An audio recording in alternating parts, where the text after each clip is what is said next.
Hi and welcome to my channel. My name is Kim, otherwise known as the Booker Harlot, and I thought for this video we would do a reading vlog. The Booker International Shortlist has been announced and it is amazing, and I was thinking for this video I would cover two books. The first one will be The Gospel According to the New World by Maryse Condé, translated from the French by her husband Richard Philcox. And then I thought I would also listen to the audiobook of Whale, which was written by Chian Mayan Kwan, translated by Chi Young King, and narrated by Cindy Kay. Now, I think that these two books will be very interesting to read one after the other.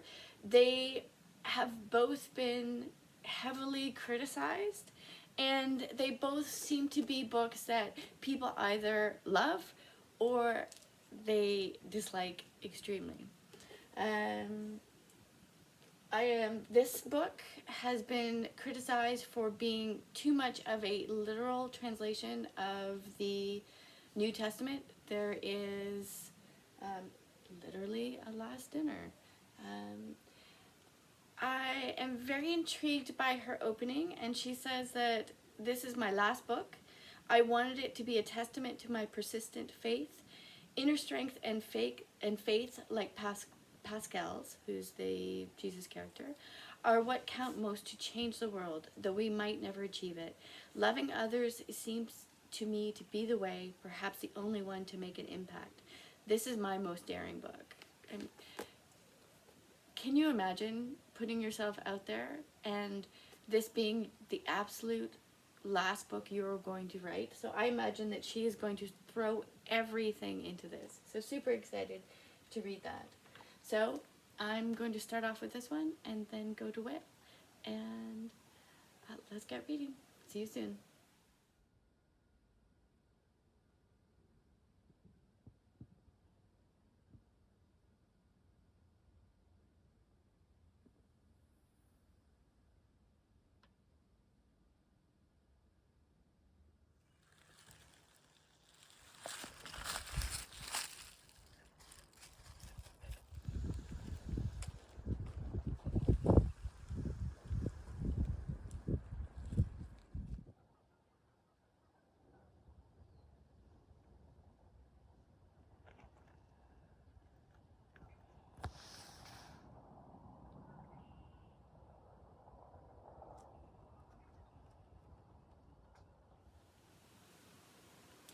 I have just finished The Gospel According to the New World, and as far as I'm concerned, it is nothing short of brilliant. I didn't film a little clip of my thoughts halfway through this book because I devoured it. This is so nuanced and well crafted and dense that I could talk about it for hours. It is interesting that she explores, this being her last book, she explores so many different issues in such a contemporary way. She looks at gender, race, class, colonialism, slavery, racism, the tension between religions. I really do think this is a modern day classic. This book can be examined and reread on so many different themes. There isn't a word out of place. I thought that one of the theme that appealed to me most was her look at feminism through the eyes of religion, and I think it has a personal connotation to it. She said that she wanted this to be a testament to her persistent faith, but the sexism that goes on in this book just contradicts that in such a meaningful way. The main character is a womanizer. He goes through women like there's no tomorrow. And this passage struck me. She said, "In my life," she declared, "I have loved two men, Corazon Tahara and Hamid Ali Rusi. Both of them abandoned me because their ambitions were greater than their love for me. They thought love for a woman to be despicable. But could we change the world without the help of women?" I think that's such in a perspective way of the author looking at her struggles being a woman who believes in God and Christianity, but doesn't feel equal in it. And I think that's just so poignant. She even goes as far to point out that the that Pascal, the main character, is a womanizer in an ironic way. She said she was almost 36, so she didn't look her age. Pascal was no womanizer. He didn't fall passionately in love with the first bit of skirt that came his way. But here he was, now attracted to two women. The irony in that statement is brilliant. This being her last book, she also includes lots of odes to authors, including our very own Margaret Atwood.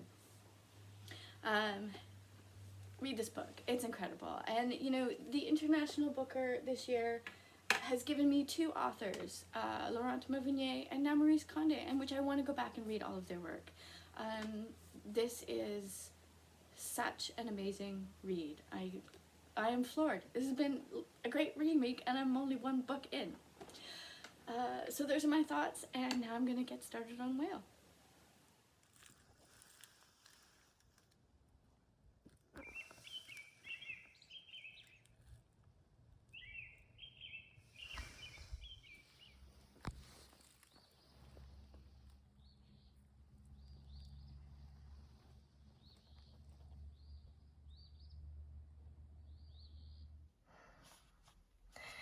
So I am more than halfway through listening to Whale, and I am having a grand time with it. Now, I have to admit that the first probably hour and a half, I struggled with it. There just seemed to be too many characters that I couldn't keep straight, and farcical, almost absurd things were happening, and it was oddly paced. But the more I listened to it, the more I realized that I couldn't listen to it literally, that I needed to approach it as a series of fairy tales or a series of fables. And I'm not familiar with Korean folklore, fairy tales, fables, but that's my personal take on this. And once I started doing that, I fell in love with the book.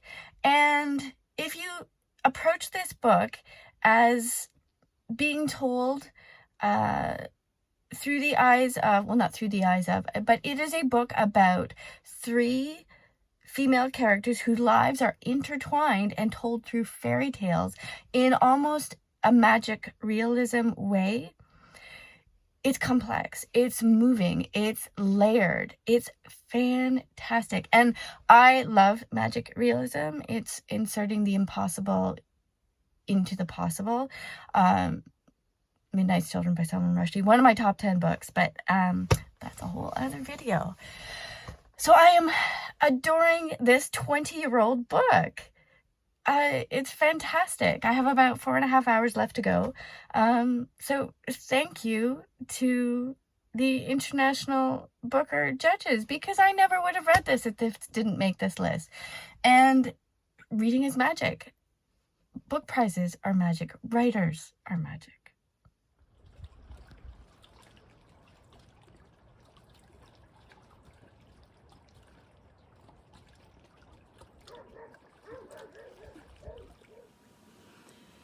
So I've just finished listening to Whale, and I have to tell you, this has been one of the best reading weeks of the year, if not the decade.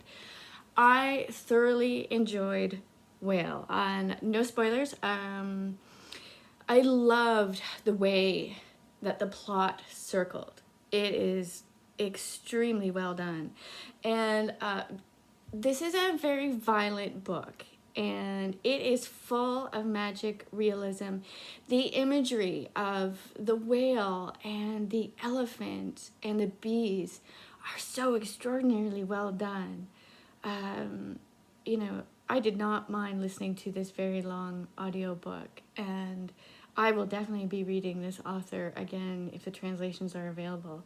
And for a 20-year-old book to still press upon modern issues is intriguing. And there's a Jeep shows up in it as well. So my family loves Jeeps, as you probably could tell. So that was another point in its favor. Characters are going to stay with me for a long time. You know, I loved all of them, even though there's one or two that you just had to love to hate. But yeah, fantastic. Both books, the Maurice Condé and Whale, fantastic. I am so glad that they made the International Booker shortlist, and I am going to have a really hard time narrowing it down to one. I think that Maurice Condé is probably just going to slip past everybody with a little bit of a lead because it's phenomenal. It is absolutely phenomenal, and it's her last book, so should she get an International Booker Award finally?